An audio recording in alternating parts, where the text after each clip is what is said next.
So for me, studying philosophy isn't an activity that has a end in mind, and it doesn't really, um, it has value, but the value is that it can bring to your life isn't the reason you would study philosophy, or at least it's not the reason I would study philosophy.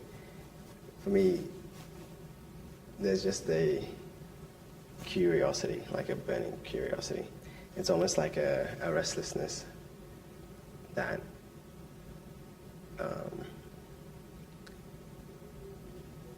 where questions come up and I feel like they're not dealt with properly in areas outside of philosophy.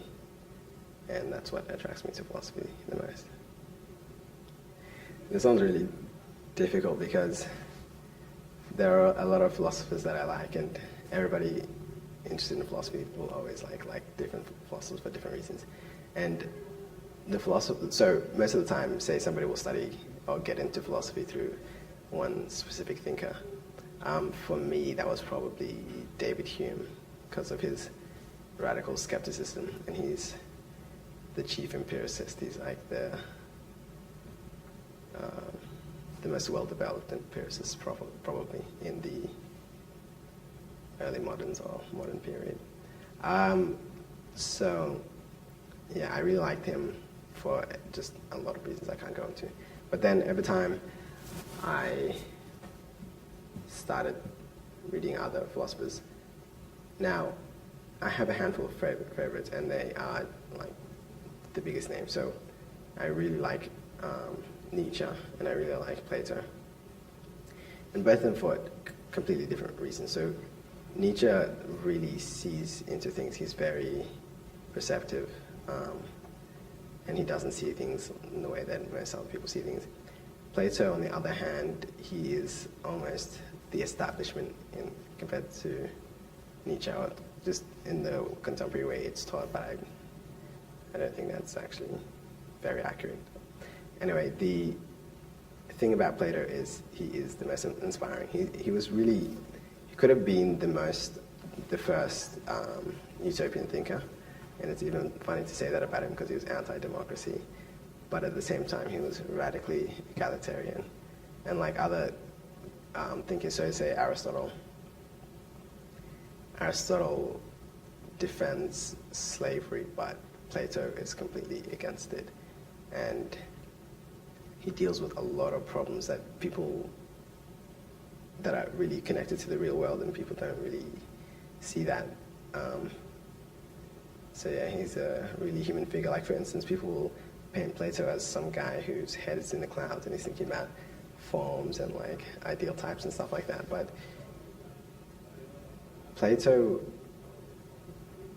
so his life, one important thing about him, so before he wrote the Republic, he was captured by pirates or something, and then like sold into slavery. Well, he wasn't sold into slavery, but he was held in a market, and someone else who knew he was an educated man, a scholar,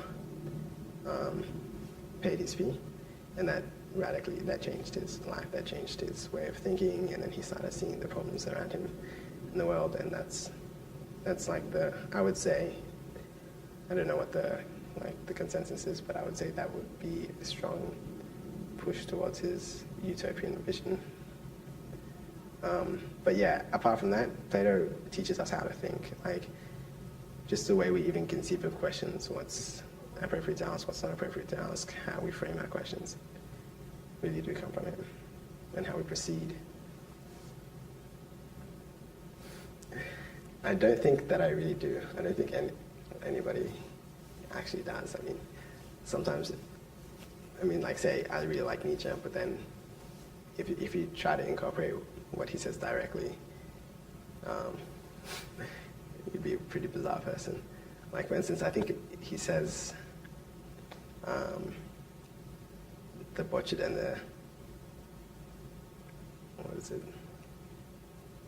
the weak and the butchered shall perish. The first principle of our charity.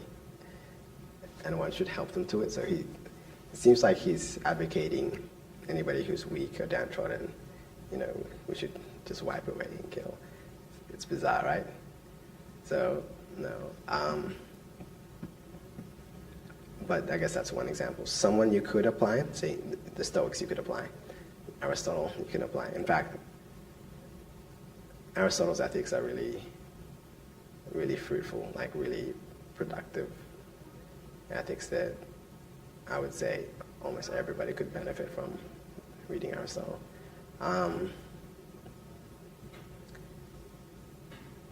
Just in general, there are a lot of conventional ideas that people believe or just think are acceptable or applicable that aren't. And then if you just even have a rudimentary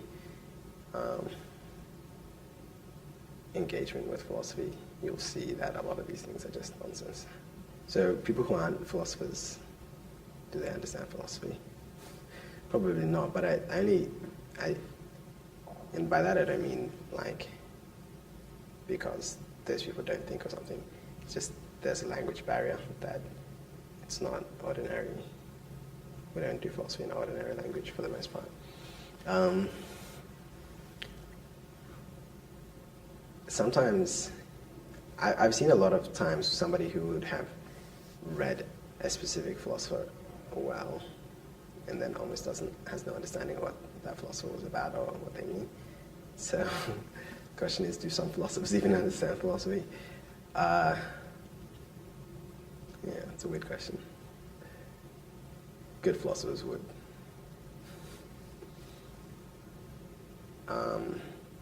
Yeah, ordinary people could probably contain the content of like vast philosophies, like academic, strict sort of rigorous stuff. But yeah, I think a big part of philosophy is just making things explicit. And yeah, so somebody, like, even take the Bible, for example. Somebody would read the Bible and then just be like, oh, it's about a man in the sky telling us what to do. But then, you can make everything explicit, and then it turns out that it prefigures, like, just predicts so many strands in thought, so many different things, and it has them developed internally. So yeah, so answering to ordinary people, understand philosophy. This reminds me actually of something Nietzsche said. He said, contained in our bodies is more wisdom than our greatest philosophies, or something like that. And yeah, I think that holds true.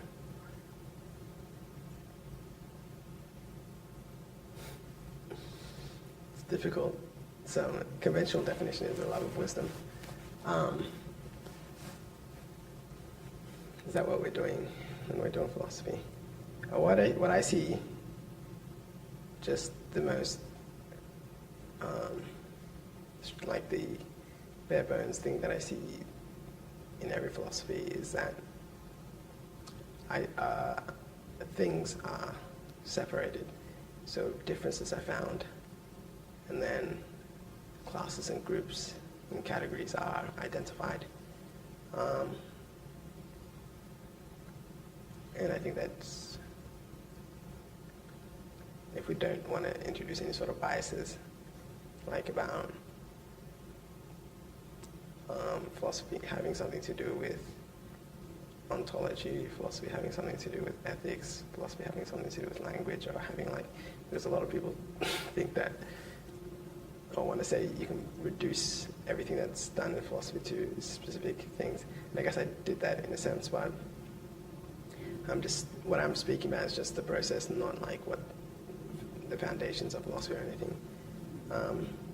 So yeah, I guess I think about philosophy as a process.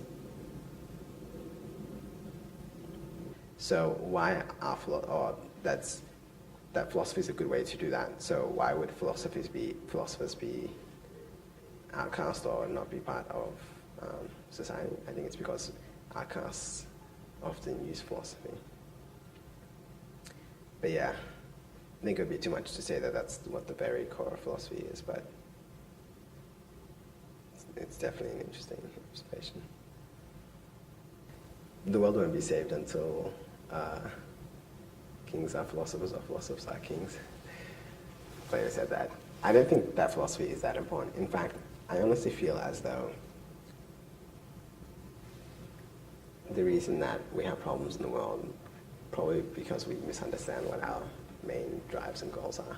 If we lived in a world where everybody, and I mean everybody, did want to live in a harmonious society, I think human beings are clever enough for that to have been realized.